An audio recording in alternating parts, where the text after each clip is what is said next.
Okay, so just making sure this was recording. All right, so I did a video a couple days ago about Antonio Brown, Ben Roethlisberger. I also wanted to do a video on Ezekiel Elliott and his contract situation. I actually did like four or five of them, but didn't put them out. Um, this video is about the value of the running back position, the value that Zeke has in Dallas, and these guys are going to discuss it. And I'm gonna commentate here and there. Yeah, is Zeke's holdout proof the value of running backs has been unfairly diminished? Oh, man, you tugging at my heart. I've said before that the running back position has been diminished, and it's only because of how easy it is to go from college or even off the street to an NFL team. As long as you're in shape and you're able to play and you're good at what you do, you should be successful in the NFL. This is why we see so many different 1,000-yard rushers, and they may have one year where they have 1,000 yards, and then you'll see another running back come in and have 1,000 yards. Like one of the most notable examples of this is Denver when Mike Shanahan was the coach in the early 2000s, and they would have 1,000-yard rusher every single season, and most of the time it wasn't even the same back. So the running back position for a very long time has been the easiest position, one of the easiest positions to transition from college to the NFL. This is why the running back position has diminished. This is why we don't look at kickers as significant pieces to an organization. This is why we don't look at punters the same way. This is why we sometimes don't even look at wide receivers the same way. So, Strings right here. You know you're talking to a former running back. One of the best to ever do it at the Pop Warner level. And I'm sitting right next to my idol. I only had two idols in sports, John Elway and this dude, because I which should be zero, to be honest. wanted to be that guy. But let's just be real. Let's make some sense out of this. I'm sorry, running backs. I'm sorry, all you guys who are toting the rock, but your days have been numbered. And really, your shine is behind you. Now, although I say that the running back position has been diminished due to the overabundance of running backs that can come in and play, they are still valuable in a way because the running back position has kind of evolved from the straight downhill runner or the sideline to sideline runner to a pass catcher out of the backfield. A significant contributor to catching passes out of the backfield. Shit, sometimes you can even put a running back at wide receiver or in a slot and have him run routes out there. I mean, the running back position has evolved. That does not mean that it has significantly increased its value. It just means that they have somewhat prevented themselves from becoming, obsolete in today's game. Because, I mean, there are teams that rather pass the ball 45 to 50 times a game and run the ball maybe 5 to 10 times a game. And some have success with it. Now, what is starting to turn the tide with this whole conversation is what New England was able to do in the playoffs, where they were able to pass it for a considerable amount of times, but they were able to run the ball effectively, kill the clock, keep the possession away from the other team, and that is how they defeated the Kansas City Chiefs. One of the ways they defeated the Kansas City Chiefs in the AFC Championship game was control the clock. Sometimes you need to do that. Because it makes no sense to continue to increase the value of a position that goes through the rigors as a running back does. Let me give you. All right, and I'm just looking at his list right. This list is all fucked up. So he has job performance at 15, which is way too low for Ezekiel Elliott. You're talking about a guy who could miss 6 games, the first 6 games of a season, play for only 10 games, and be a top 5 rusher in the NFL, or a top 5 running back in the NFL stat wise. All-time status, to be honest, I think that's a little bit too high. I would go 15. 15 is a good number with how Zeke's only been in the league for like 3-4 years, so I think 15 is a good number for him. His character, I would put around 7, yeah, and his authenticity should be somewhere around there, like 5. So that's I would go 23 with job performance. So,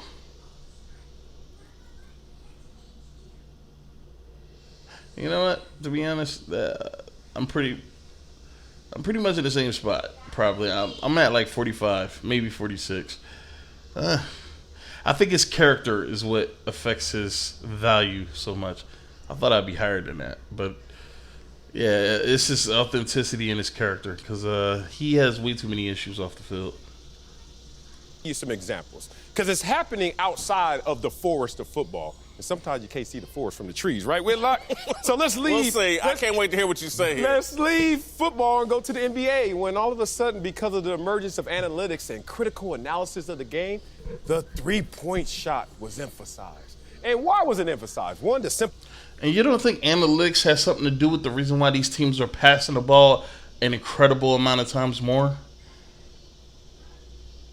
Analytics is everywhere. I mean, sometimes it's not enough to just know talent, be able to spot talent, and be able to utilize talent in an efficient way. Sometimes it's all about the numbers for people. So, Simple math, duh. 3 is more than 2. But more importantly, man, you got to go. I hate that argument. I think that's such a ridiculous statement to make. 3 is more than 2. That's if you make the 3-pointers. Now,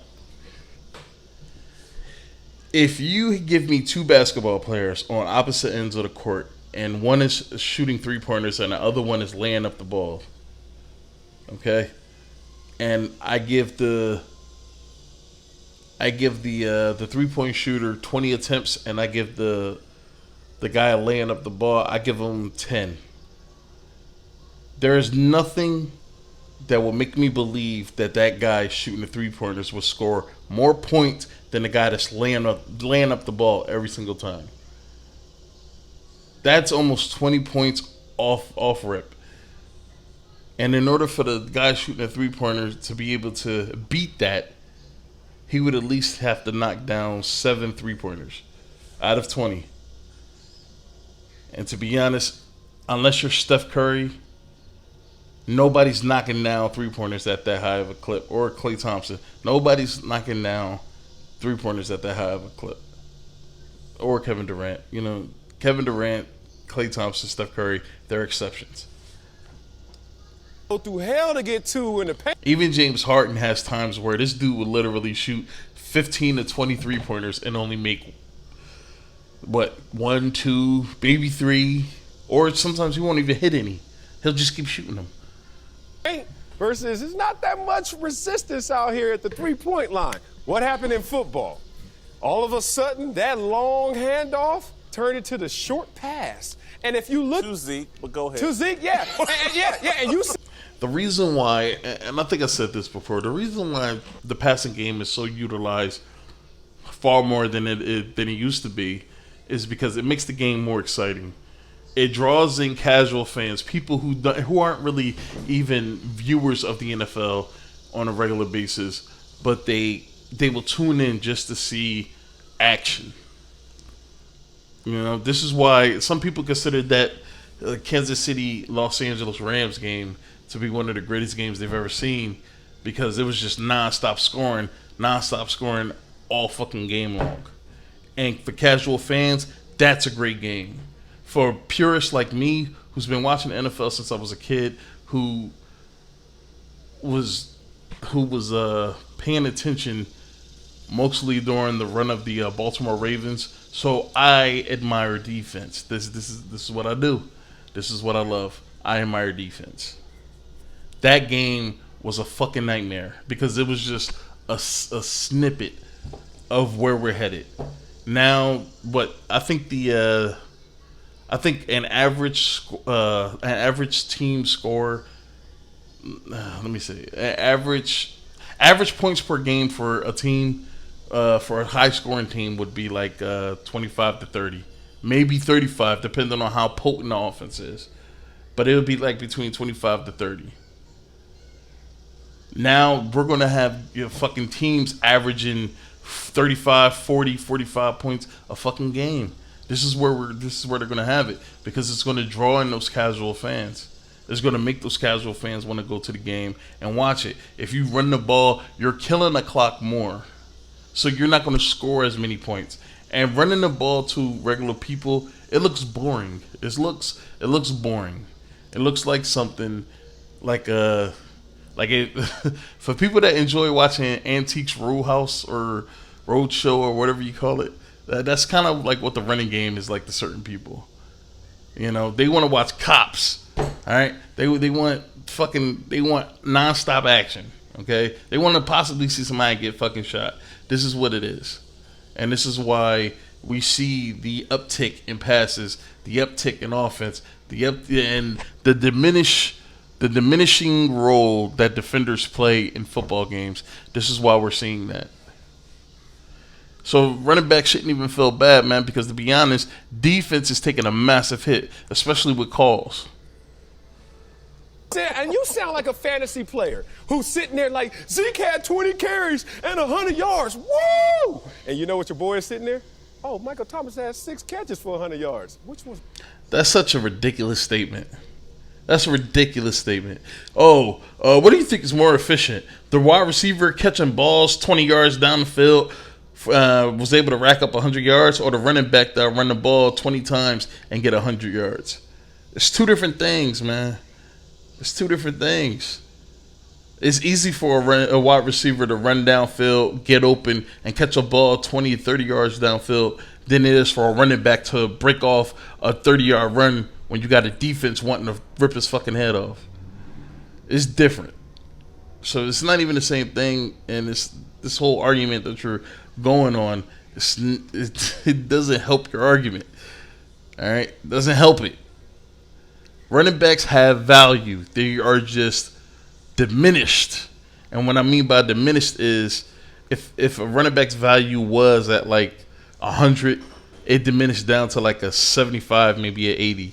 It's not as important anymore. It's more efficient. Think about this. This is where the game has evolved to. You can now get your receivers involved in a more efficient model that is actually taking some of the physicality and rigors away. Do you know why? Because a lot of the calls in place are taking away the weapon of the defense, which are those big hits, which a lot of times were the late hits. I mean, you take the physicality away from the defense, it allows the wide receivers to do whatever the fuck they want out there. This is why a guy like Tyreek Hill could just run downfield 60, 70 yards untouched and just run past his defender. You can't bump him at pass. Once he runs past you 5 yards up the field, you can't touch him anymore. And he could just completely run by you. Completely run by you. And you know who I blame for that? Jim Irsay and them fucking bitch-ass Colts. Because they're whining, they're constantly complaining because the Patriots were able to neutralize Peyton Manning and his high-powered offense. They decided they wanted to change the rules to free up the wide receivers so that way the quarterbacks could get the ball to the receivers and they could just drive downfield like it's fucking nothing. That's who I blame. So now you can't play. If you play too physical, if it even looks like you have some kind of malicious intent, you get flagged for it. Possibly ejected, possibly fined. Why would I want to play defense? I remember either last year or 2 years ago, I watched the Kansas City New England game, and the guy had the sack on Brady. He had the sack. He had Brady in his hands. What did he do? He let Brady go. You know why? Because he thought he was going to get a call. He thought that he could possibly get a call to hurt his team. So he let Brady go. And Brady ran it in for a touchdown. And as a guy who watches New England Patriot games, I was disappointed so much. Because it just showed me that we're headed to a point where you pretty much won't even be allowed to move on defense. Because if you take a step to the left or the right, it could possibly end up with you getting called for some kind of flag for some fucking reason. And this is where we're headed, man. We're headed to a point where we're averaging 40 points a game. We have at least 3 or 4 teams averaging 40 points a game. See, and although I think Patrick Mahomes was impressive last year, this is why I think he's incredibly overrated. And I have to see how he plays next year or this season before I'm able to think of this kid as a top tier quarterback, because the game is so easy on players, especially on the offense now, that you could pretty much, a quarterback drafted in the 4th or 5th round could come in, didn't really have all those greatest stats, could fucking pass for 4,000 yards his rookie season and like fucking 30 touchdowns his rookie season. Face 8, 9 in the box like Eric Dickerson did for 4.5 yards in a cloud of dust?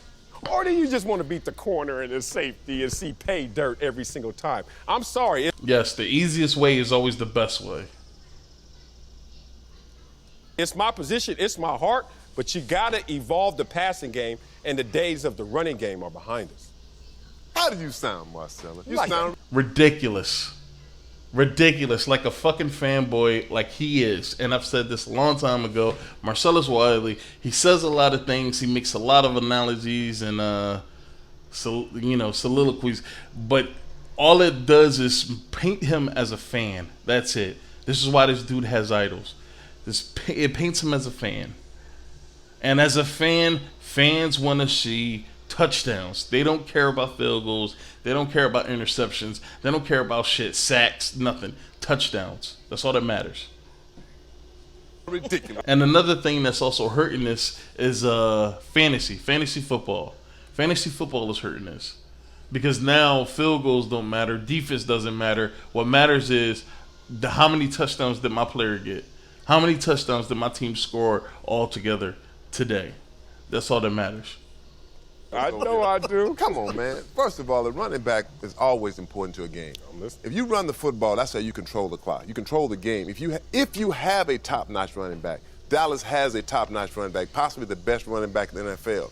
And the one thing about running the football is that it wears the defense down. He's not just running.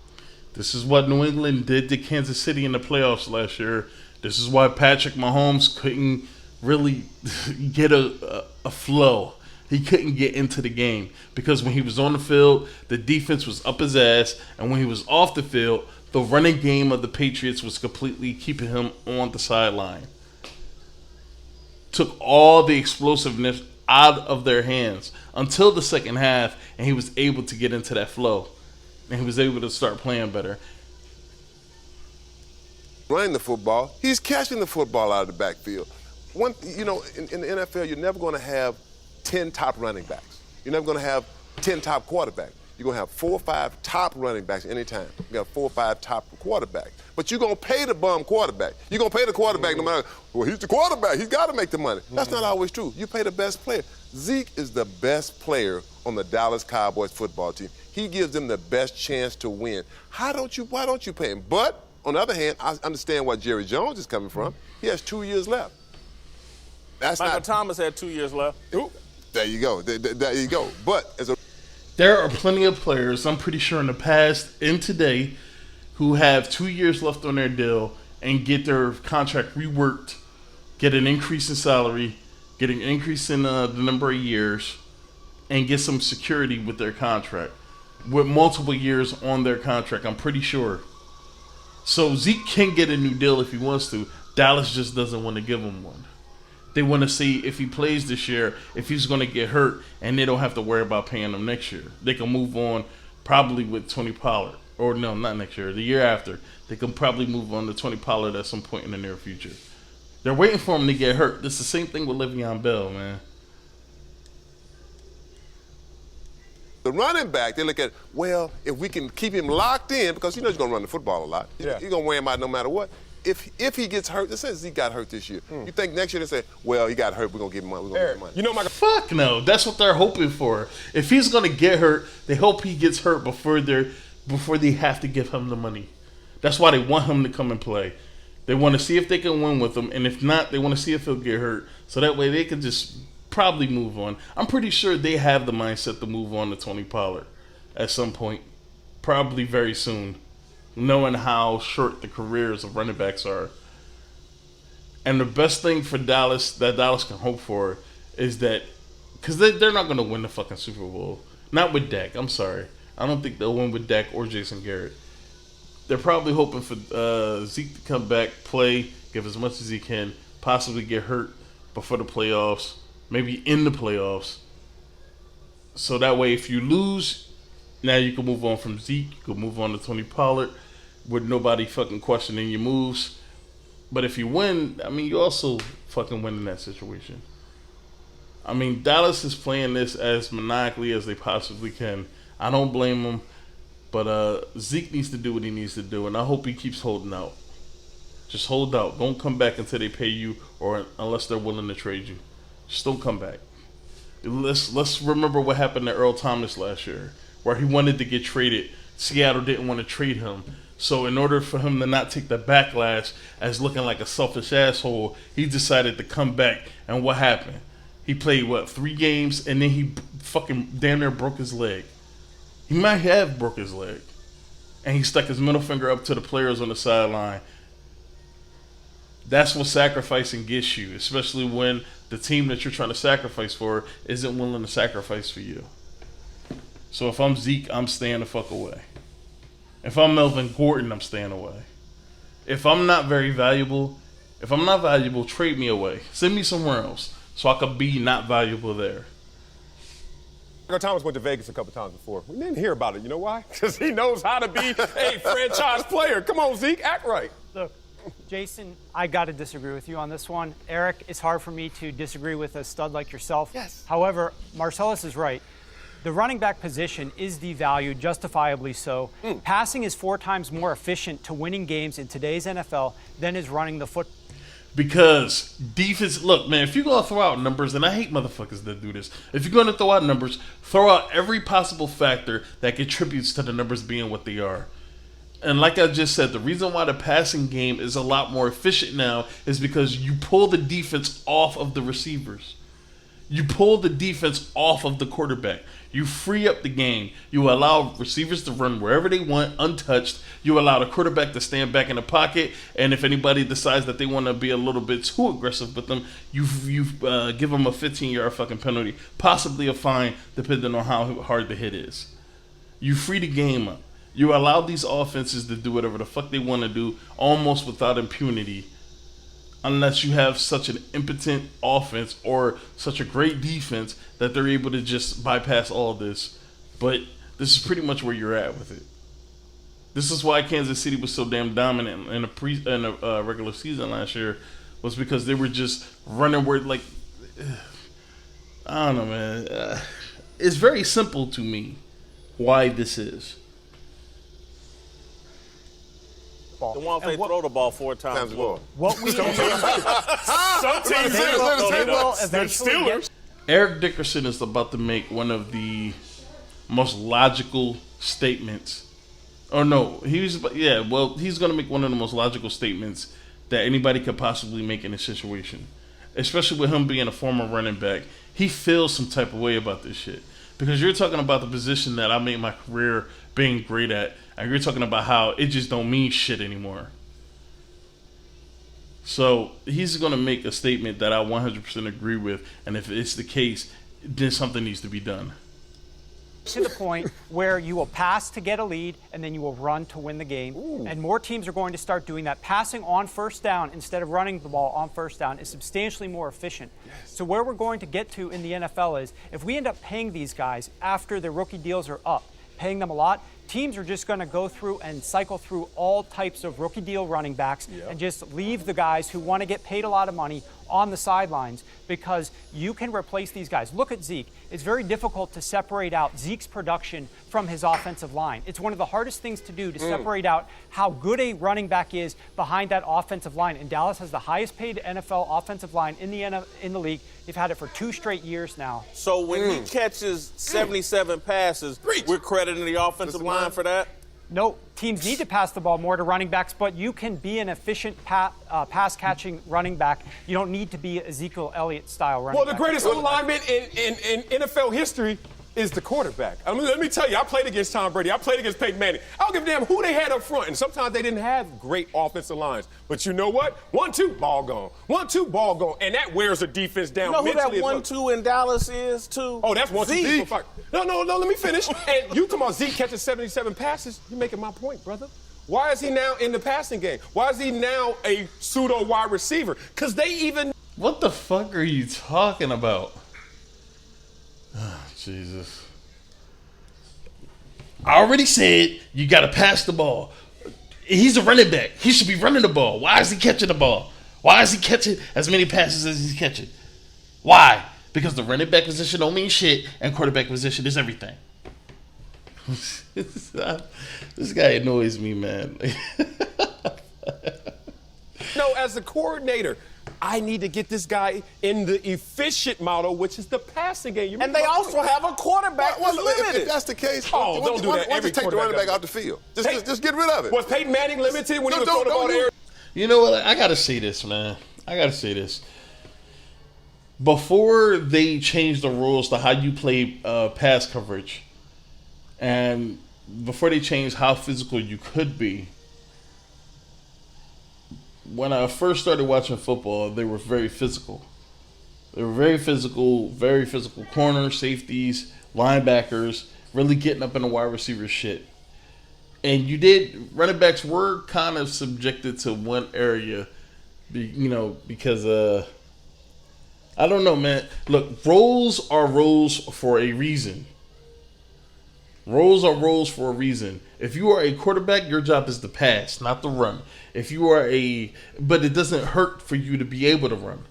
If you are a wide receiver, your job is to catch, not to block, not to really do anything else. It helps if you can. Running back, your job is to run, not catch. But if you can catch, it benefits the team. All right. One of the best receiving running backs that I've seen.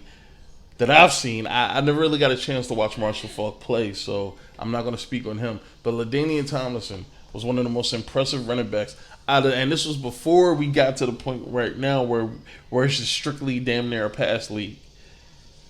So, and who was this quarterback? Drew Brees? Drew Brees was good in San Diego. He was not great. He was not what he is in New Orleans. He was good in San Diego. Now, when they changed the rules for the pass defense, when he went to New Orleans, now this is the fucking Drew Brees that we're seeing. We're seeing all-time great, possible passing leader in almost every damn category. This is what we're seeing.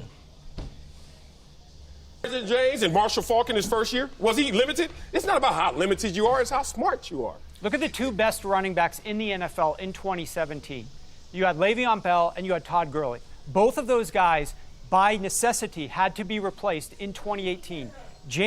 The reason why Le'Veon Bell had to be replaced was his own damn fault. He wanted to keep signing franchise tags instead of saying, no, I'm not signing the tag. I want a new contract or I want to leave. He was the one that kept doing it. That's why he had to be replaced. John Connor was good last year. There's no way John Connor was a better running back than Le'Veon Bell or a more versatile running back than Le'Veon Bell. Sorry. All right, and then we had, who's the other running back? Todd Gurley. Todd Gurley, I've already said this, is one of the most inconsistent players that I see in the NFL today. Because one year he'll rush for 1,500 yards, like 12 to 15 touchdowns, and be an All-Pro. And the next year he'll possibly get hurt, or he'll just have a down year. Sorry, and that's where I'm at with Todd Gurley. I've already accepted the fact that dude might not be as consistent as you would need him to be. Conner comes in, produces a better efficiency, better statistics behind that line than did Le'Veon Bell. And off the streets doing nothing. Right. Pittsburgh was at home with me and you. C.J. Anderson comes in. Pittsburgh was at home with me and you. That's not because of their running back, though. And the reason why C.J. Anderson was able to come in and play, and that kind of hurts the argument, because when C.J. Anderson came in, it's not like this dude was a pass-catching specialist out of the backfield. He was the big fat ass who decided that he just wanted to bowl over people like a goddamn huge bowling ball running over pins. It's different, man. You kind of hurt your argument. He was a runner. He was a downhill runner. It's not because of the running back. And C.J. Anderson comes off the streets doing nothing in Carolina and outproduces, for a limited sample size, Todd Gurley's production. Your key word there. All right, and before Eric Dickerson makes the best statement during this entire fucking segment that I've seen so far, the reason why C.J. Anderson couldn't play as well as he did in Carolina was because they needed a different type of running back in Carolina. This is why C.J. Anderson matched up with Christian McCaffrey. They're two different players. McCaffrey is exactly who they need in that offense for it to be as efficient as they want it to be. C.J. Anderson is a different running back than him. C.J. Anderson is not a pass catcher. C.J. Anderson is a runner. All right, this is why he was successful in Denver. This is why he's a Super Bowl champion. Because he's a runner. All right, that's what Los Angeles brought him in to do. Run the ball. We don't need you to catch. We may need you to block here and there, but your main priority is running the ball downfield, bowling over as many people as you possibly can. Limited, and that's what the key. That's why I say limited. The thing is, if you have a back, and it's not a bunch of them. It's very few. You have a running back, they're going to use that back. The Rams use Todd Gurley. The Cowboys use Ezekiel Elliott. The Pittsburgh Steelers, they had, and they use Le'Veon Bell. You're going to use that guy. You're going to see the big numbers out of him. Look, I know we have a small window that we have to run between for sure, because we're not going to be that guy for 10 years. We're going to be that guy from 3 to 5 to maybe 7 years. Then you're going to see a drop-off. But you got him. You've got to pay him if you have him. I mean, as the Cowboys go, as Zeke goes, the Cowboys go. Zeke right now is moving into his real prime. I went and looked at like Marshall Faulk, and Marshall Faulk really wasn't the Marshall Faulk that we know until age 26. Oh, stop that. You didn't see him at San Diego State his first year? Well, in the NFL. Now, looking at Whitlock's approval rating of Ezekiel Elliott, now I agree with him on the job performance. I kind of agree with him on the all-time status. I would be a little higher with it. But his authenticity is a little bit too high. No, his authenticity is way too high. And his character is a little bit too high. Yeah. Oh, the best player ever. Look, Zeke is only 23, 24 years old. This is his time, and I don't blame this dude for like, hey, man, y'all not going to wait till my time is up to pay me. When they paid Marshall. Running backs, and I've said this before, running backs get one great contract if they're good enough out of their career, and then once their career is over, that's it. Once their prime is over, their career is over pretty much. All right. Faulk in St. Louis in 1999. For the next 3 years, he was arguably the best player in football. Drove the greatest show on turf offense to record numbers. Made them a 2-time Super Bowl appearer. Won a Super Bowl. This is Zeke's time. He deserves this money in Dallas. Now, if he were playing with one of these all-time great quarterbacks or Pro Bowl level quarterback, I would be like, hey, man, pump the brakes. But he's playing with a guy that needs to dump the ball to him.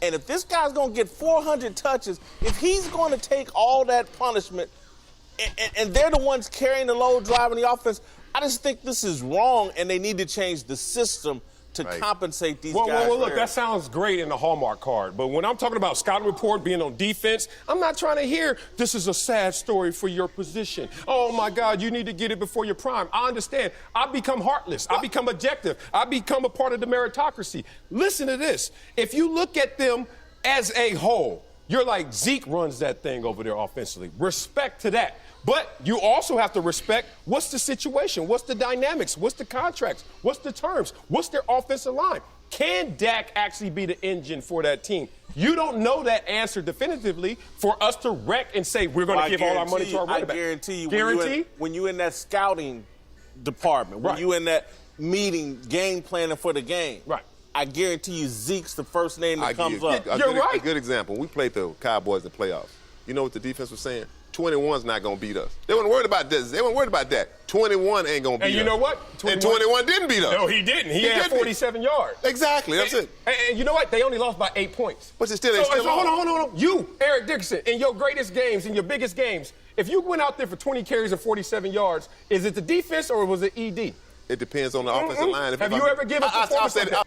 It's different eras, man. Like, this is the point that – this is the argument that's being made, man. This is different eras, man.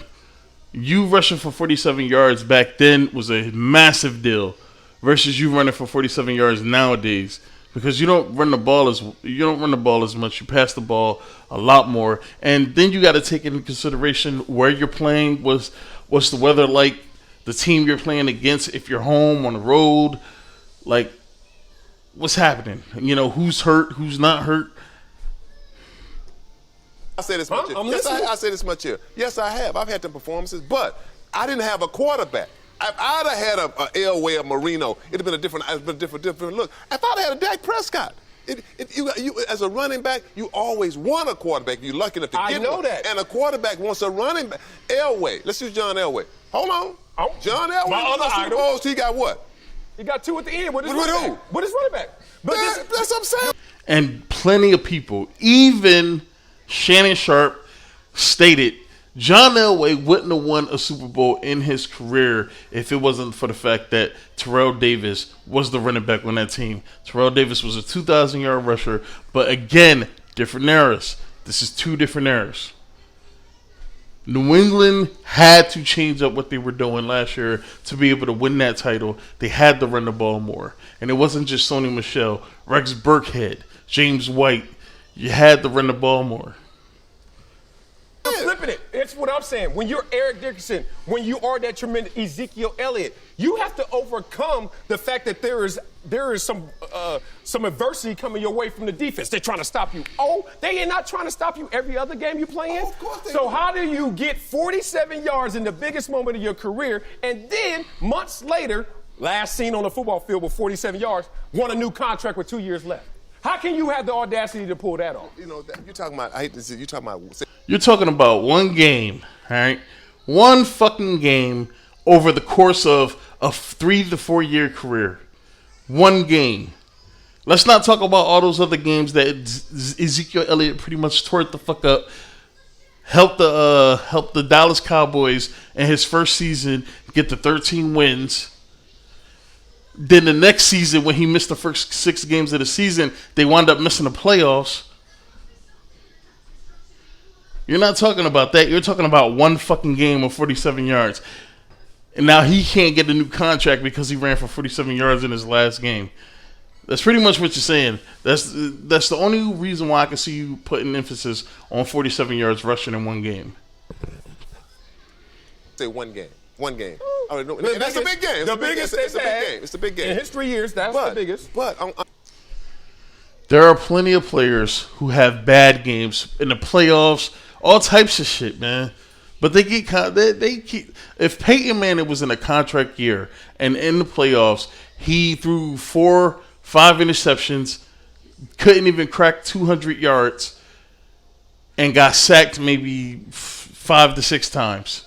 5 or 6 times. And he was in a contract year. They're going to give him a new fucking contract. If Peyton wouldn't have got hurt, he would have still been in Indy. I say again, when they're honing in on one guy, they're going to play 8-9 man front. It's hard to run against because that's the quarterback's job. That's not normal. That's the quarterback's job to back him off. When they was game planning for Bruce Smith, did they not pay him? Yeah, when they was game planning for LT, Deion Sanders, the man that's getting game planned for it needs to be paid. Zeke Elliott needs to be paid. Thanks for watching. Subscribe. And another thing, and then I'm done with the video. Eli Manning have years. I'm talking like he has damn near full seasons of terrible games, and they still kept this dude around. All right, so let's just keep it at he's a running back. His position isn't as valuable as a quarterback, and he shouldn't be paid like that. He should be paid based on what the team needs him to do instead of what he does for the team. So if your team needs you to run the ball maybe 200 times, gain like 500 or 600 yards, and get like 5 rushing touchdowns, but they need a majority of your play to come from passing the ball, and you exceed every expectation and even going above and beyond what Zeke does every year. I mean, they're paying you based on what they need you for. Let's just say what it is, man. They're paying what they need you for. If you outperformed your contract, that's on you. It's not them. That's pretty much what they're telling Zeke. Look, you played well since you've been drafted, but we're not paying you for that. And plus, I already said this, man. Contracts are investments in the future. So obviously what they're saying is right now we don't know if you have a future here. So Zeke needs to just sit out, be prepared to move, and be prepared to play probably the next 4 to 5 years of his career somewhere else. All right, I'm done.